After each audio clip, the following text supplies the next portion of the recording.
big here in Providence, Rhode Island. Ryan, thank you so much for letting us do this. We greatly appreciate it. Yes, and also we are here for Rhode Island Comic Con. Rhode Island Comic Con, where Marty, actually, our guest of honor right now, and Paul, and of course Carol. She's over there. She's over there. I promise. She's all the way over there. She doesn't want to be on camera right now. Was here for the you had a panel today, didn't you?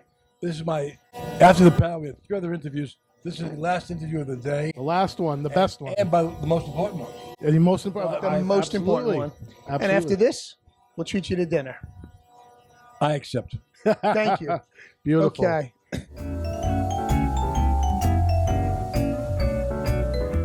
All right. So we have a few questions for you, Marty. First off, tell us a little bit about who you are and what you are. I'm an old 79-year-old guy born on a dirt farm in Biloxi, Mississippi. I went down the river down to New Orleans. Who am I? I've been in the toy business my entire life. Interesting enough, when I first came into the industry, it was like a marriage of convenience. Okay. Yeah, it was, because years ago, from the time I was 10 years old, literally till when I was 20, my mother and father used to come home from their Asian trips with boxes. I mean, thousands of boxes that come into the living room. And our living room in those days weren't that big. And they would unbox everything. So it was like Christmas in March. And they spent 2 months over in the Orient bringing all this stuff back. And we'd go through all these toys. I mean, and by the way, what they were doing, they had this collection. So they had real toys, buses and trucks, friction toys, dolls, games, puzzles. So I was educated in every aspect of this industry before I really even got started. And you've been the owner and the manufacturer of Mego Toys since what year was the inception of Mego? Well, my father started in 54. I was never the owner because I came in, I worked for him. It was his company. When it went public, then I became an owner participant, but on a very small scale. The family owned collectively majority shares by a factor of, let's say, 85%. So Mego Toys was originally your parents' company? Yes. I didn't know that. So you do that. Well, that's where all the toys came from Yes. overseas that you were able to look at and get to know and learn all these years. Yes. Wow. Awesome. That's wow, why I didn't not realize know that was the introduction into the industry for you. And were they just distributing at the time, or were they manufacturing as well? Or? Well, no toy company even today manufactures.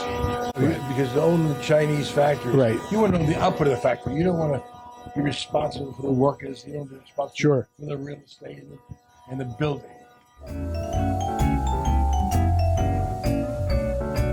But on the other hand, we did own our own manufacturing facility.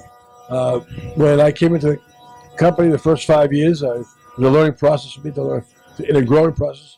Well, about 1969, when our business started to take off, my father moved to Hong Kong with my mother. Oh, wow. So that's when I basically took over the company from a worldwide perspective, because he felt that the company was growing so fast that they had to have a continuity of manufacturing and bring the part to America.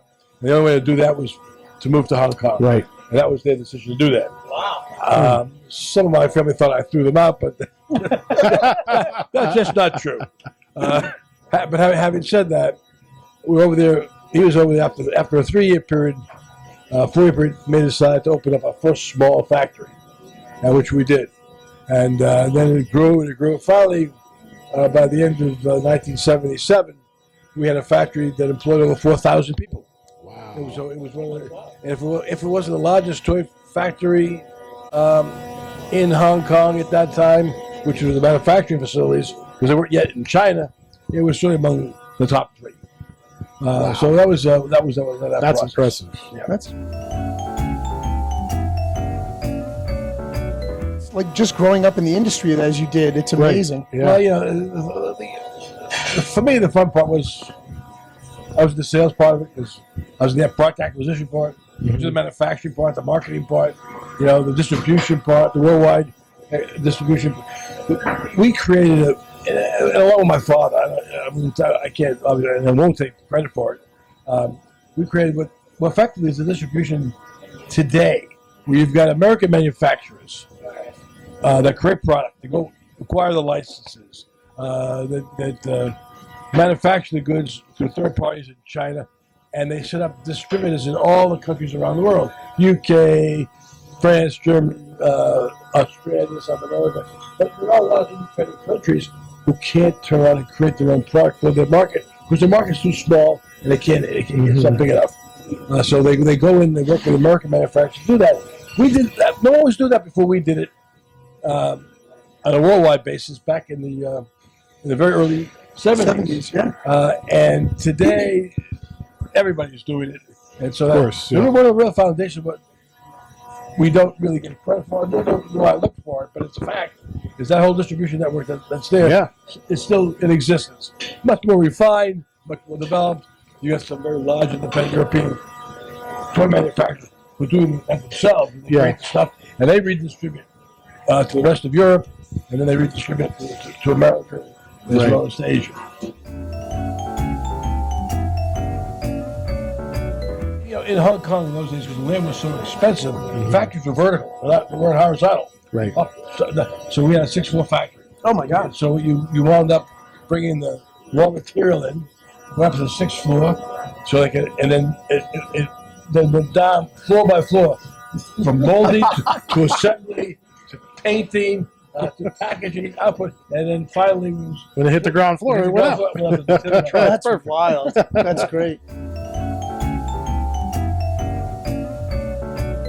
What was being produced at the time from Mego? Obviously, we didn't get into the action figures just yet, right? The superheroes. Well, '69 was my first entrance into acquisition of characters, parts, identity. The first one was Joe Namath. I mean, '69 was the great year. That's when the World Series for New York.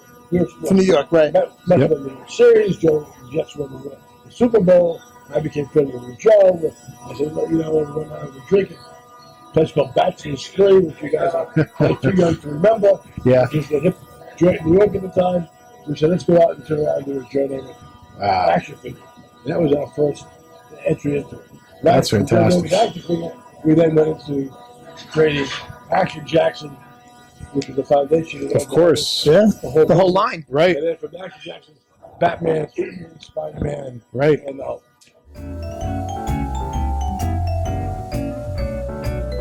The one thing that stuck in my head throughout the entire history of your company was that you were the first one to be able to have both Marvel and DC licensing at the exact same time in action figures. You were the first action figure out there. Well, let me be very clear about this.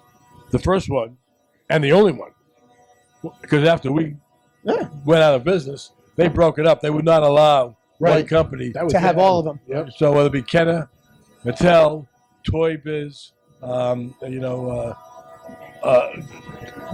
every one of these companies got a little piece of the pie. Got a little piece. They would not give it to one company. The reason I had it is because nobody was doing it, right? No, nobody was doing it. Nobody wanted it. Nobody wanted it. Okay, it's so wild, you know.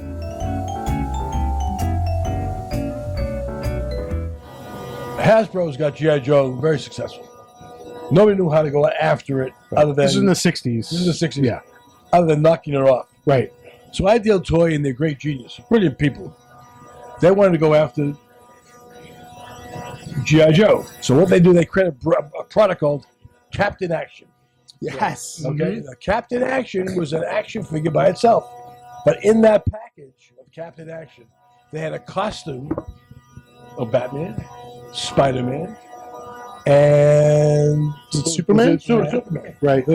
Now, everybody knows Captain Action is not Clark. Clark Kent is Superman, not Captain Action. Bruce Wayne, Peter Parker. I mean, they are the alter egos of the action character. And they put it out in the marketplace. And I will tell you, they probably got more returns than they had sales. Really? Because the kids knew. I mean, you talk about embarrassment. Now, roll it 5 years later. Guy walks into my office, and he wants to sell me, because I've got Action Jackson, he wants to sell me a licensed product for the first time. So he goes in his pocket, pulls out the Lone Ranger. Okay, Lone Ranger, Cowboys. I'm not really excited. Right. Dick Tracy pulls out Dick Tracy. Actual replication of Dick Tracy. Yeah. Lone Ranger. Now these were action figures. Action were they figures. were they the 8-inch scale? Yeah, what they figures, did is took my action figure and redressed it. He did. Okay. I see. Not really. How about Ivanhoe? Robin Hood. He's going on. He's got 9 different. None of which. Forget about it. He's a little late to the table with those characters, Well, right? later, not later. Just none of it turned me on. Yeah. Bottom line is done. I got one more. I know you're not gonna like it. You can like anything else. And he pulls out Batman. Yeah. There it is. I want Batman. What the fuck do you want Batman for? I grew up with Batman reading the comics. I grew up with Batman watching the TV show. Batman is a failure. I said, in what way? He said, well, he talked about Captain Action. I said, listen, I know what they do with Captain. That was wrong. I got it. I do Batman. Boom, that's how I got it. He said, no, he had relationships with all the other brands. He had no relationship with DC Comics. Okay. Those it wasn't Warner Brothers, DC Comics. Right. And so I said, well, I'll go out and get that. And he went out and he bird dogged it, and he got a relationship with the guys at DC, and he brought me home the license for all DC Comics.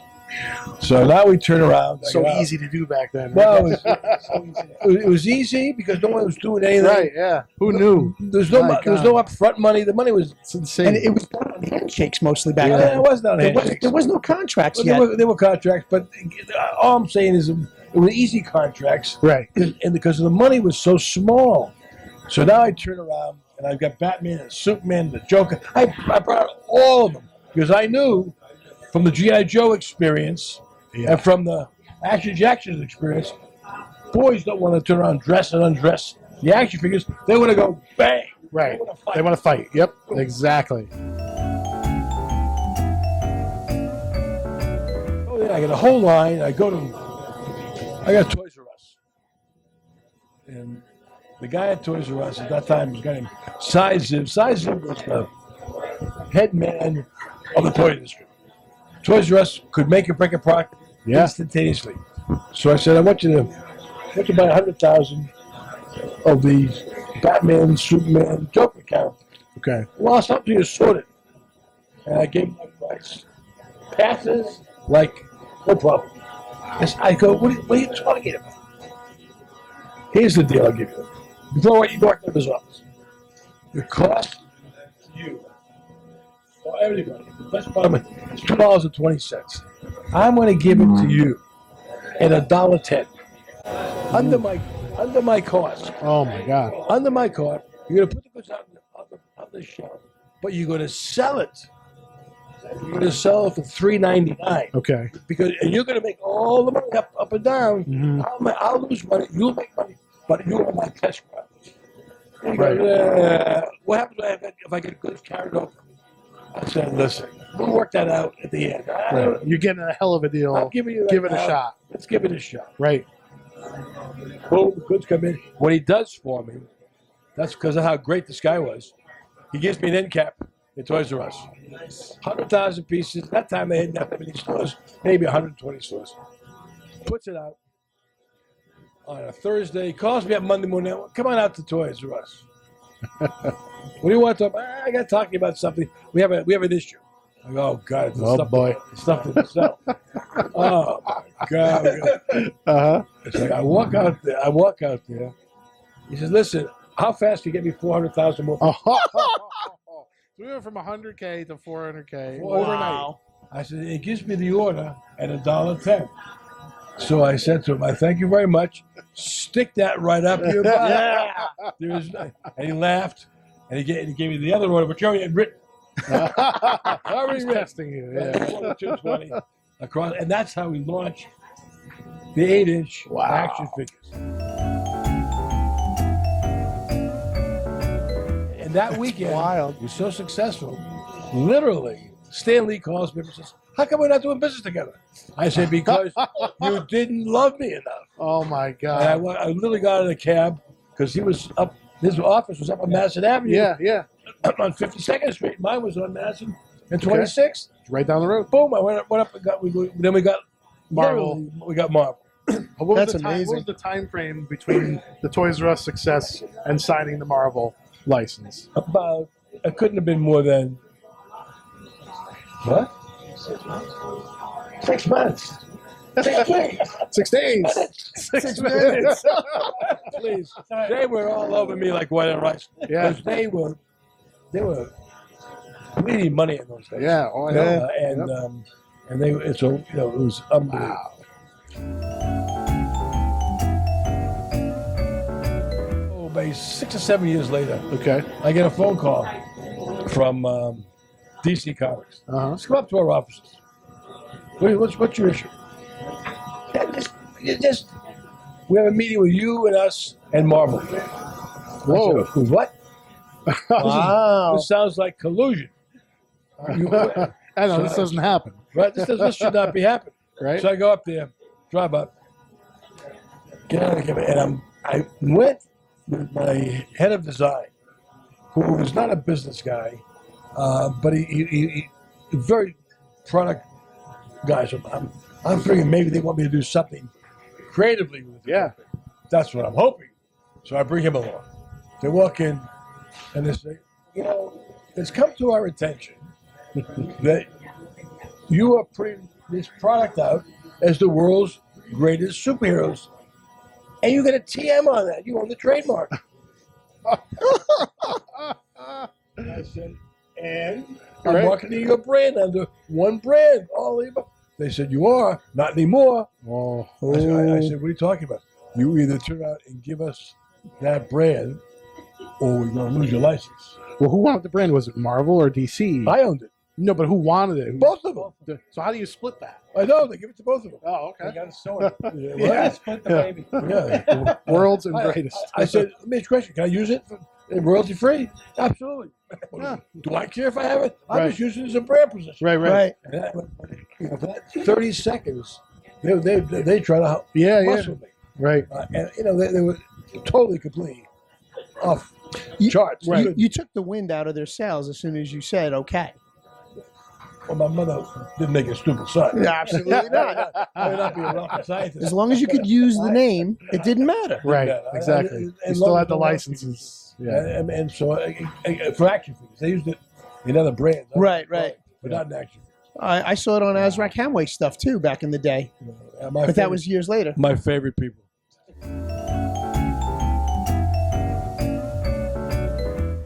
The Hasbro people are phenomenal. We've had a wonderful relationship with them, and because of the relationship with them, we are. And I they should have announced it already, and they haven't. If you guys swear to God on the penalty of death that you do not show or announce this, turn this off and I'll tell you off. Okay. We'll do it after the camera's Okay. off. There's There's something coming. major coming in. Something major's coming. It should have been announced last week. It's probably going to get announced next week. But we Okay. haven't- Wait. Hasbro is right there, Oh yeah. and they haven't announced it at the show yet. Listen, they have their own. Method of operation. Yes, they have their own method. We know that well. I actually knew Alan Hassenfeld for a long time. He's a wonderful guy. Yeah, he is. Yeah. And his secretary Sandy was an absolute sweetheart because I used to do prototypes of toys and would bring them to him, and he would take my ideas and bring it back to his people, and they would run with That's designs. very nice. And I loved Alan. Alan was a sweetheart of a guy. Sandy, his secretary, I would bring her M&Ms. Yeah. Really great people. Alan, Yeah, Alan he was was great. more than a sweetheart of a guy. He was a. He was a gentleman. mensch. He's a mensch. I'm sure you're aware that Brian just passed. Yes. Oh, yeah. I went to school with Brian. We went to FL Hills together. Yeah. I just found out about that last week. We just talked about that. We just talked about that. What happened? You He had cancer? Cancer, but it was quick. Yeah. Well, it wasn't quick. Well, no, it was quick that they pulled him out of office. Well, he was. The love of life, the fight for life, takes you to a point where you go beyond what your kid would. You hear people who are supposed to die in 2 weeks or 6 weeks, and they live 2 more years, Right. Because their fight for life Yep. never quits, and that was him. He never quit, and not only did he quit, he maintained that level of strength. And there's a point there once that he said, "Okay, I got to pull back, and literally because I have to be with my family." And then it just overwhelmed him. Yeah. It went so fast. Such a shame. The moment his fight for life realized he could fight no longer. That's a very poor explanation for an amazing guy. Yeah. Who, as far as I'm concerned, I don't care, across the board Right. in the history of our business. Yeah. And Stephen Hasselhoff was a We could do hours on him alone. who? Stephen and Brian. Brian. Brian. Yeah. As great as Stephen was, Brian's thinking was just extraordinary. Yeah. You know, I went to the funeral. I listened to the eulogies, but the reality check is he understood the narration of every product, but he interwove that with entertainment. Yeah. And you look what he's done with the entertainment and the toys, Video games, the and toys, across the board. everything. No, the guy. I actually amazing. sat in on a few seminars that he gave when we were there for Toy Fair. And they brought us in for the Transformers when they were releasing the video game version of the movie. And it was wild. And he broke it down, and he was so intrinsic Yeah. about every detail. Yeah. And when he was done, you understood everything. Right. No, He the guy- really knew. He how to- knew his product. He knew his licenses. He knew every aspect of it, and he was just a phenomenal guy. very special guy. Absolutely. I mean, he got it. I mean, the only thing he said was 2 words. 3 words. He got it. He got it. Yes, he did. understood it. He totally got it. And Yes. that's the best issue. way that's, yeah. How a guy like that gets replaced. Because you could be a great toy guy. You could be a great entertainment guy. A great television guy. Yeah. A great film guy. All of the above. But one person having all of those Yeah. Yeah. capabilities is another sport. Right. Very rare. Yep. So one more question. Yeah. Give us something that's next. That's not the big bombshell. That's coming for Mego. The next big Mego launch with that we can talk about. whatever you're able to talk about. But now, do you think I'm going to give you before I give the next big bump that you put out before I get it? We have to ask. You can ask. Yeah. But we have a very big one, All right. which we don't have not yet signed. We've signed half of it. It's in progress. The weak part of it. We haven't signed the strong part of it. Okay. So when the minute we get the strong part of it, I will give it to you. Thank you, We're, sir. be we're big. kicking. Listen, we're really kicking butt. You are. Yeah. Some of the lines that we've seen in the stores, unbelievable. Yeah. Ultraman, Teen Wolf, Willy Wonka, Chucky, the Stan Lee. Cheers. Cheers. Cheers. I couldn't believe when I saw it. Cheers. Yeah. I Cheers. want them all. I love Cheers. Okay. Hey, Grew up on Norm.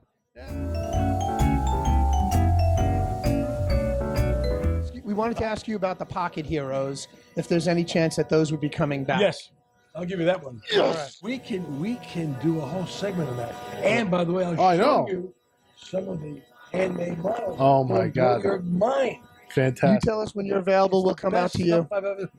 Best stuff we've ever done. And Really? Paul, by the way, the guy sitting next to you, give him a lot of credit.